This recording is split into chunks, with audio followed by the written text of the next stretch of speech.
Alright, so here it is. I have 4 balls of yarn, but they come in different thickness. So this one is the I think the bulkiest. I think this too has the same size, but it doesn't indicate the yarn thickness.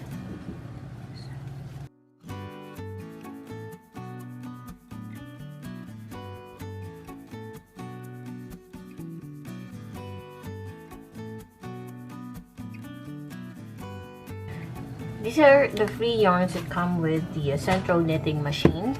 This is what it looks like after you assembled it. It's easy to assemble. It will have 4 feet under, and you can see you can screw it there, and then you put on the suction. You attach the suction so that when you put it on the table, it's gonna be stable, especially if you're gonna put it on a glass surface or floor tiles. So it's more stable if you're gonna put it in there. And then they also come with like what you have seen in the first part of the video.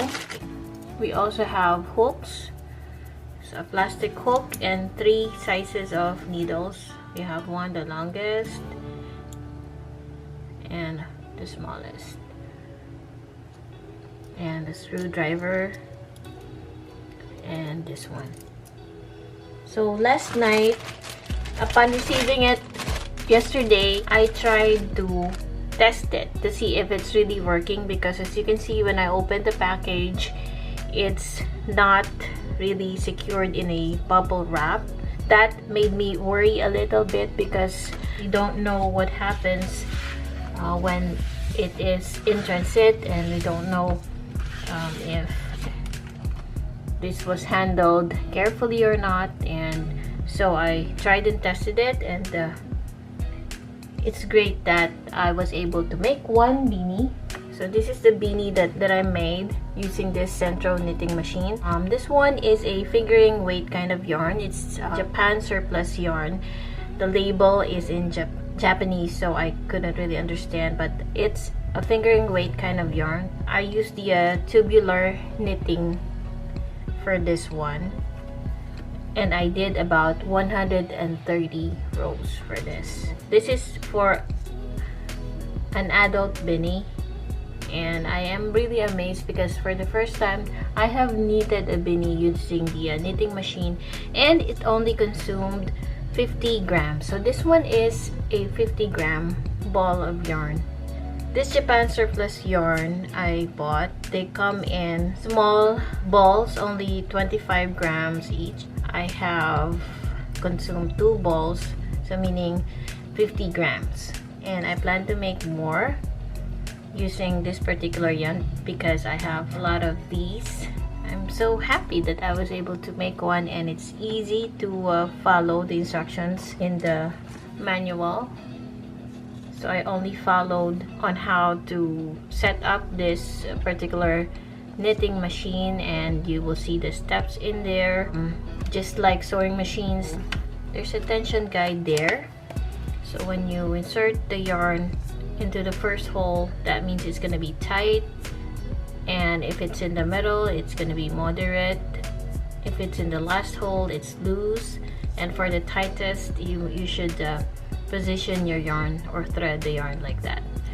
So it's easy to follow, and I followed it, and I have watched a little bit of how a beanie is done on YouTube, and I didn't have a hard time following all the instructions. So I am so happy I bought it, because I've been planning to buy this one since last year, but I was actually trying to knit for over 2 years now, but apparently it's not easy for me to knit, so I gave up and tried using a knitting machine instead.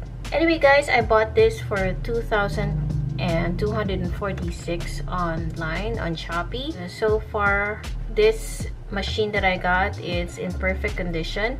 If you'd like to buy want to, I will add the link in the description box if you'd like to buy. The one that I have has 48 pins, and I've heard that you can do some panel knitting at the same time because it has 2 modes, it says.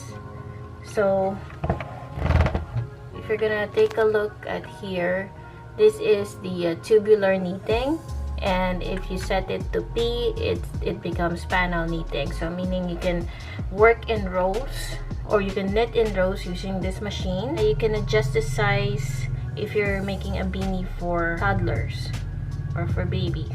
Having this 48 pins will work for many sizes of hats. And I'm gonna show you in one of my next videos on how to set up this knitting machine, but for now I'm showing you this machine that I bought, and hopefully I'd be able to show you some of the projects that I'll be doing with this knitting machine.